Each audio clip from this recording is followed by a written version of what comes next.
बिहार विधानसभा में आज जमकर हंगामा हुआ है।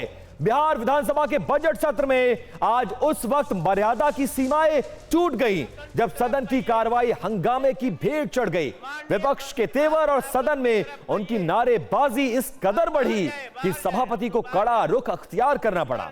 आलम यह था कि सदन को चलाने के लिए सभापति को मार्शल तक बुलाने पड़े और विपक्षी विधायकों को टांग कर सदन से बाहर निकाला गया, तब जाकर सदन की कार्रवाई शुरू हो पाई। आरजेडी और अन्य विपक्षी दलों ने हंगामा शुरू कर दिया। सभापति अवधेश नारायण सिंह बार बार विधायकों से अपनी सीट पर बैठने की अपील करते रहे, लेकिन जब बात हाथ से निकल गई तो उन्होंने सख्त लहजे में मार्शल आउट का आदेश दिया। साथ ही हंगामा करने वाले विपक्षी विधायकों को एक दिन के लिए निलंबित भी कर दिया है। दावा है कि इस पूरे हंगामे के दौरान मंत्री अशोक चौधरी और आरजेडी के एमएलसी सुनील सिंह के बीच गाली गलौज तक हुई है। आप बाहर जाए, आप लोग बाहर जाए, दिन भर के लिए बाहर।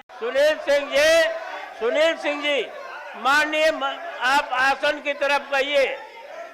आप बाहर जाए, आप लोग बाहर जाए, दिन भर के लिए बाहर जाए। सभापति महोदय, हम इतना कहना चाहेंगे कि मार्शल को आदेश दिया जाता है कि सबको आउट कीजिए। ये क्या कर रहे हैं महोदय?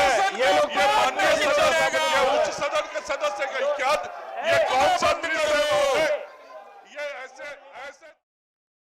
संचिका फेंक करके मारना चाहा और गाली गलौज की भाषा पे उतर गए और इस तरह का उनका आज का बर्ताव था कि रोड छाप जो पॉकेटमार होता है, टपोरी होता है, उसका भी ऐसा बर्ताव नहीं होगा जिस तरह माननीय मंत्री जी का था। वो हमारे पास आ गए, ट्रेजरी बेंच में मेरे पास आकर तू मैं करने लगे, गाली गलौज असंसदीय भाषा का प्रयोग किया और उंगली दिखा करके हमको चिन्हित करने का।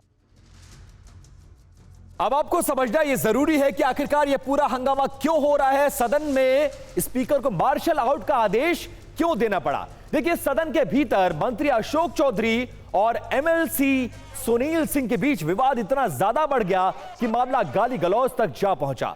हंगामे की पहली बड़ी वजह मंत्री अशोक चौधरी द्वारा पूर्व मुख्यमंत्री राबड़ी देवी पर दिया गया विवादित बयान रहा, जिससे विपक्षी दल आग बबूला है। सड़क से लेकर सदन तक नीट छात्रा की मौत का मुद्दा छाया रहा। विपक्ष ने सरकार को घेरते हुए तुरंत इस पर जवाबदेही तय करने की मांग की। सदन की कार्रवाई में बाधा डालने और उग्र व्यवहार के चलते विपक्षी विधायकों को निलंबित किया गया है। आप आसन की तरफ कहिए।